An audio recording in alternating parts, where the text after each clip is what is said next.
पिछले हफ्ते के इख्तिताम पर दो अहम वाक़यात रूनुमा हुए जिस पर आज हमने बारी बारी बात करनी है। जुम्मे और हफ्ते की दरमियानी शब टीवी तज्ज़ियाकार और कॉलम निगार अयाज अमीर साहब पर लाहौर में निजी न्यूज़ चैनल के दफ्तर के बाहर नामालूम अफराद की जानिब से हमला किया गया। अयाज अमीर साहब को तशद्दुद का निशाना बनाया गया जबकि उनका मोबाइल फ़ोन और बटवा भी छीन कर ले गए। दूसरी जानिब हफ्ते के रोज़ एक बार फिर साबिक़ वज़ीर आज़म इमरान खान साहब ने इस्लामाबाद के परेड ग्राउंड में बड़ा जलसा किया। आवाम का एक जम्मे गफ़ीर था जो वहाँ पर नज़र आया। जमा हुए वे बड़े जारहाना अंदाज से खिताब किया उन्होंने। उनके सपोर्टर्स भी काफ़ी जज्बाती और पुरजोश नज़र आए। इस पर हम बात करेंगे हमारे साथ। अच्छा, साथ ही साथ एक और चीज़ भी आपको बता दें कि शहबाज शरीफ साहब की हुकूमत के ज़ेर साया अवाम पर अरसा हयात जो है वो तंग होता जा रहा है। महंगाई जो है उसका एक तूफ़ान है जो आया हुआ है और आहिस्ता आहिस्ता अभी कीमतें मज़ीद बढ़नी है। 13 साल रिकॉर्ड टूट गया है जी महंगाई का। मज़हर अब्बास साहब सीनियर सहाफ़ी और तज्ज़ियाकार हमारे साथ मौजूद है। अस्सलाम वालेकुम मज़हर साहब। जी वालेकुम अस्सलाम। बहुत शुक्रिया सर। बुनियादी तौर पे 3 मौज़ूआत हैं आपके लिए जो हमने तैयार करके रखे हुए हैं। एक अयाज अमीर साहब के ऊपर जो तशद्दुद का वाक़या हुआ, एक परेड ग्राउंड का जलसा और दूसरा महंगाई। तो अयाज अमीर साहब से अगर हम आगाज़ करें, इस पर क्या कहेंगे? हमने तो बड़ी इसकी मज़म्मत की, लेकिन ये कि आपको क्या लगता है इस वाक़े के हवाले से, क्या आप मुहर्रिकात क्या है? और ये तो एक तरीके से सिलसिला अक्सर थोड़े दिनों के बाद किसी न किसी के साथ रिपीट होता जाता है। जी शुक्रिया। ज़ाहिर है मज़म्मत तो सभी ने की, लेकिन उसके बाद कुछ हुआ नहीं। और अगर किसी केस में कोई पेशरफ ना हो तो ज़्यादा मुश्किल नहीं होता ये जानना पहचानना कि या तो हुकूमत इसमें दिलचस्पी नहीं ले रही या पुलिस जो है वो बिल्कुल उसको बहुत सी चीज़ों का मालूम है, लेकिन शायद वो किसी वजूहात की बिना पे आगे नहीं बढ़ रही तफ्तीश। लेकिन ये कोई पहला ना वाक़या है पहला, और ना उसके बदले में जो तहकीकात होती हैं और जिस तरीके से केस फाइल कर दिया जाता है वो भी मेरे लिए कोई हैरानकुन बात नहीं है। हमने पिछले कई सालों में ये चीज़ें देखी हैं। कोई एक आध मुकदमे के अलावा कोई भी मुकदमा जो है वो सहाफ़ियों पे हमलों के हवाले से कभी भी उसमें कोई प्रोग्रेस नहीं हुई। लिहाजा इसमें भी मुझे कोई ज़्यादा तवक्को नहीं है। मुझे खुशी इस बात की है कि अयाज अमीर साहब जो है वो जिस वक्त अटैक हुआ उसके अगले दिन ही प्रोग्राम में वापस गए और ये उन्होंने हमला आवरों को ये मैसेज दिया कि वो यहीं हैं, कहीं नहीं जा रहे, वो कहीं खौफज़दा नहीं हैं, और यही असल मैसेज है, होना चाहिए। ये कॉन्फिडेंस मज़हर साहब उनको अपने बैकग्राउंड के हवाले से भी था, क्योंकि अयाज अमीर साहब सिर्फ सहाफ़ी ही नहीं रहे ज़िंदगी में, वो इससे पहले भी जो है वो हमारे अहम इदारों के साथ भी रिलेटेड रहे हैं, एसोसिएटेड रहे हैं। देखिए मैं उस पर नहीं जाता, क्योंकि मैं जिस जर्नलिज्म को समझता हूँ, मैं ज़ाहिर है मैं किसी पे वो नहीं करता, वो अपने ज़ाहिर है उनका journalism is not his only profession. जी। और वो सियासतदान भी हैं, वो पार्लियामेंटेरियन भी रहे हैं, उनका एक और भी बैकग्राउंड है। लेकिन ये तहकीक करना कि हमला किसने किया है ये तो इदारों की जिम्मेदारी है। बिल्कुल। उसके मोटिव क्या थे, आप किसी को पकड़ेंगे तो पता चलेगा ना। ऐन मुमकिन है इसका ताल्लुक आज़ादी सहाफ़त से ना हो, लेकिन आप प्रूफ करेंगे तो पता चलेगा ना। बिल्कुल। यहाँ ये कहा जाता है, एकदम कहा जाता है किसी के भी बारे में कि जी ये इसकी पर्सनल एनिमिटी थी, तो अगर ज़ाती दुश्मनी भी थी तो किसको मारने का हक़ दिया गया है? तो कानून जब अपना रास्ता नहीं लेता और कानून चीज़ों को आगे नहीं बढ़ाता तो फिर ये सवाल होता है। और अयाज अमीर साहब जितने बोल्ड कॉलम्स लिखते हैं, जिस अंदाज में गुफ्तगू करते हैं, तो मुझे ये कहने में कोई आड़ नहीं है कि उनको उनकी तहरीर की वजह से और उनके बोलने की वजह से निशाना बनाया गया। अगर मैं गलत हूँ उन लोगों को पकड़ा जाए, और अगर कोई ये समझता है, और हमारे यहाँ क्योंकि सोशल मीडिया पर तो हर तरह की चीज़ें चलती हैं, उससे ज़्यादा अहमियत नहीं देता, लेकिन अहम बात यह है कि जिसने भी किया है और उसका जो है इरादा था उसका पता चलना चाहिए। वो सबसे इम्पोर्टेंट। किसी भी हमले में, किसी भी अटैक में, चाहे किसी सहाफ़ी की जान चली जाए, ज़ख्मी हो जाए, या ये कि सिर्फ उसको हरासा किया जाए, इसका पता चलाना इस मुल्क की, इस रियासत की जिम्मेदारी है बुनियादी आइनी तौर पे। तो हमने देखा है कि पिछले चंद सालों में, चाहे वो हामिद मीर साहब का केस हो, मतीउल्लाह जान का केस हो, असद तूर का केस हो, हमारी जो ख़वातीन सहाफ़ी हैं उनको हरासा करने के केसेस हों, ये जितने भी आप केसेस देखें उसमें आपको यही होता है कि कोई नहीं पकड़ा गया, कोई तहकीक नहीं हुई, कोई पेशरफ नहीं हुई। अच्छा, वैसे तो आम आदमी के केसेस की भी वैसे मजर साहब यही हालत है, आम आदमी का भी कोई नहीं पकड़ा जाता। मेरा भी आज तक कोई नहीं पकड़ा गया, वो केस चलते चलते रुक गया, आर्टिकल 20 पीका का उड़ गया, dignity of a natural person जो मेरी भी थी वो भी गई, हवा हो गई। तो इधर तो हमारा खैर कानून का है ही ऐसा ही है, लेकिन आपकी सारी बातों से मुकम्मल इत्तेफाक। अच्छा अयाज अमीर साहब की बोल्डनेस की आपने बात की, बोल्ड तो जाहिर है वो हैं, कॉलम वगैरह बड़े ज़बरदस्त वो लिखते हैं। इमरान खान साहब ने भी उनके हवाले से तकरीर की जो थी उन्होंने इमरान खान साहब के सामने की थी, तो खान साहब ने ये कहा कि जी ये तनकीद भी करते हैं मुझे, लेकिन ये कि मैं इनकी बात सुनता हूं। तो इमरान खान साहब जो है उनके हवाले से अगर हम बात करें, उनका जलसा और उनकी जो अब एक्टिविटीज़ चल रही हैं तवातुर से, वो जलसे भी कर रहे हैं और बार बार वो मीडिया के सामने भी अपना मौक़िफ़ रखते हैं और सहाफ़ियों को बुलाते भी हैं और लोगों के सामने अपना मौक़िफ़ रखते हैं। कितना इफ़ेक्टिव आप देखते हैं उनकी कैंपेन को जो इस वक्त हुकूमत के ख़िलाफ़ चल रही है? देखिए, उनकी कैंपेन में कभी जो है बहुत ज़्यादा हमें नज़र आता है कि बड़ी तेज़ी से चलती है, फिर रुक जाती है, और जो भी उसकी वजूहात हों, तो मेरा ख्याल है कि वो एक मुनज़्ज़म तहरीक उस अंदाज में नहीं चला रहे, क्योंकि मैंने नहीं देखा कि उनकी तहरीक जो है वो जलसे एक उन्होंने मेरा ख्याल है जो एक्सट्रीम पोजीशन लेनी थी वो बहुत जल्दी ले ली। यानी लॉन्ग मार्च आपने पहले कर दिया, अब दोबारा जलसे शुरू किए, तो मेरा ख्याल है थोड़ी सी डिसऑर्गेनाइज्ड उनकी कैंपेन मुझे नज़र आती है। अब जाहिर है ज़िमनी इलेक्शन हो रहे हैं, ज़िमनी इलेक्शन बड़े इंपॉर्टेंट हैं। पंजाब के कराची, हैदराबाद, बदीन में बल्दियाती इलेक्शन होने जा रहे हैं। इससे पहले सिंध के 14 अजला में बल्दियाती इलेक्शन हुए, उसमें तहरीक इंसाफ बहुत ज़्यादा मुतहर्रिक नज़र नहीं आई।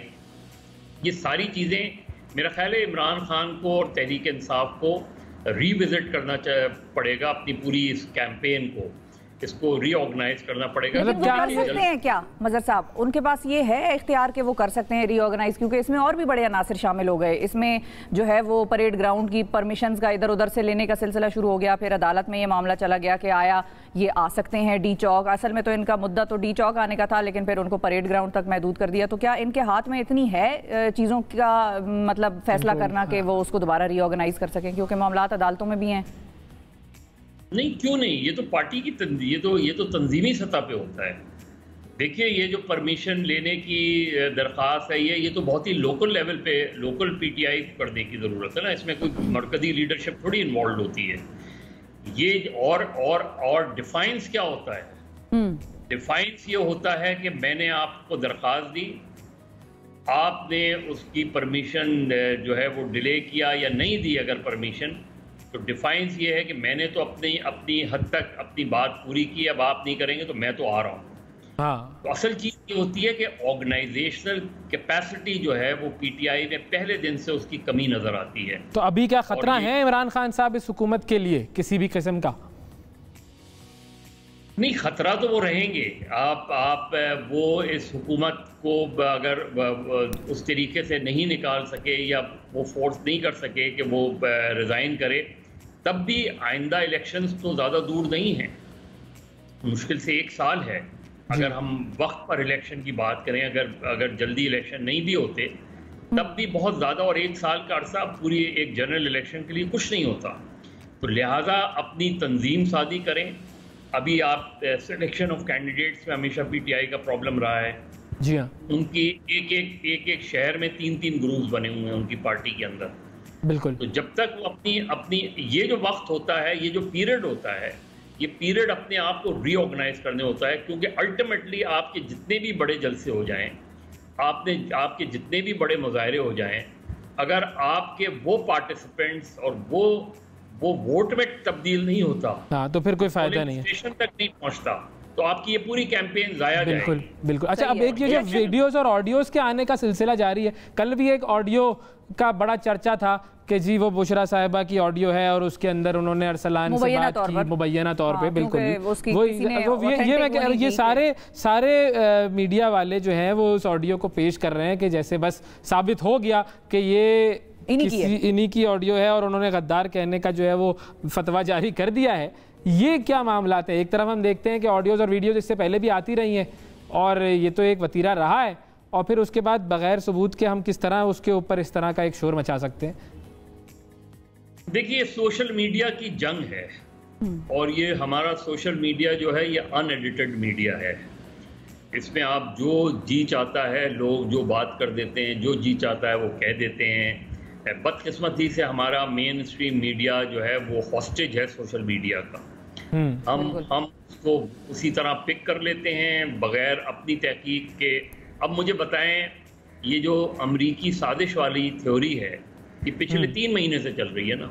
आप मुझे बताएं किसी पाकिस्तानी सहाफ़ी ने जो अमेरिका में मौजूद है, यानी कल भी एक वो थी कि पीटीआई के अमेरिका के एक ओहदेदार ने जो है वो उनसे राब्ता किया।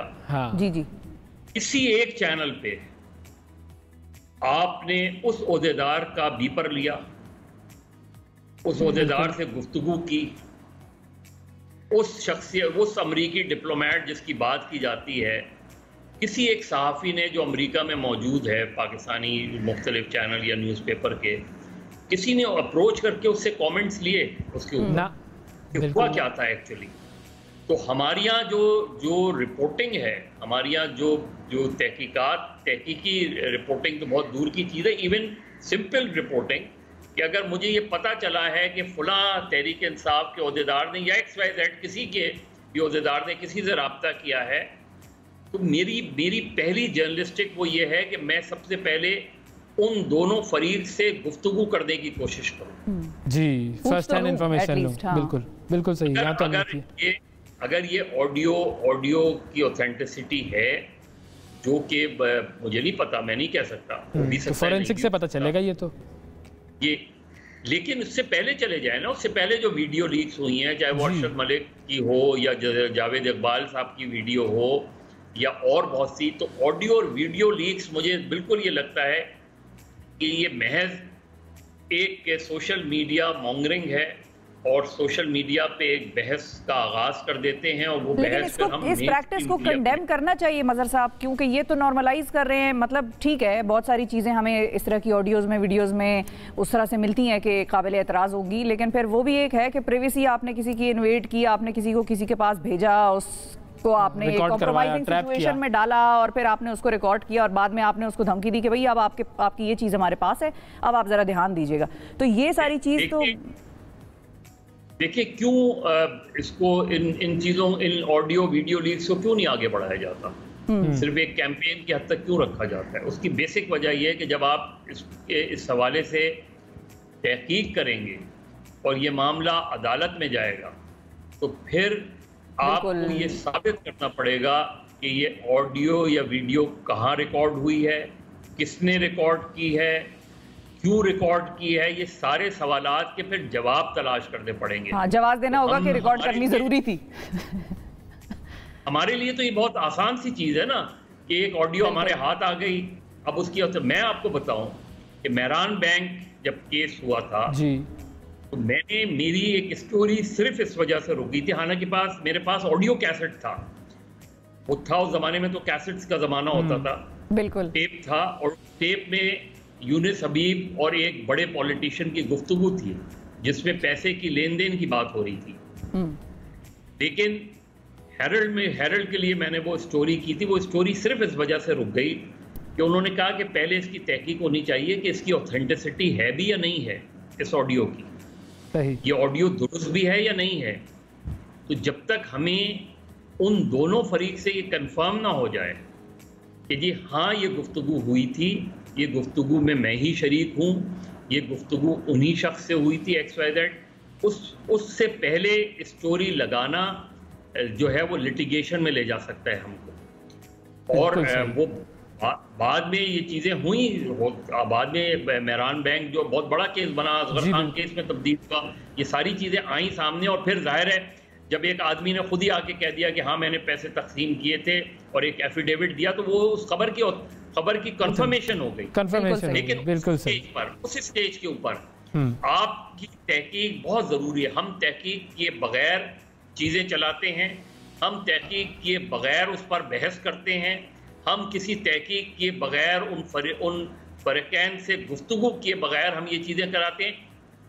तो एक सोशल मीडिया पॉलिटिक्स है एक सोशल मीडिया जर्नलिज्म है और वही डोमिनेट कर रही है। जो सीरियस जर्नलिज्म है, जो मेन स्ट्रीम जर्नलिज्म है, वो गायब। बिल्कुल। बहुत शुक्रिया अदा करेंगे मजहर अब्बास साहब हमारे साथ मौजूद थे। नाजरीन।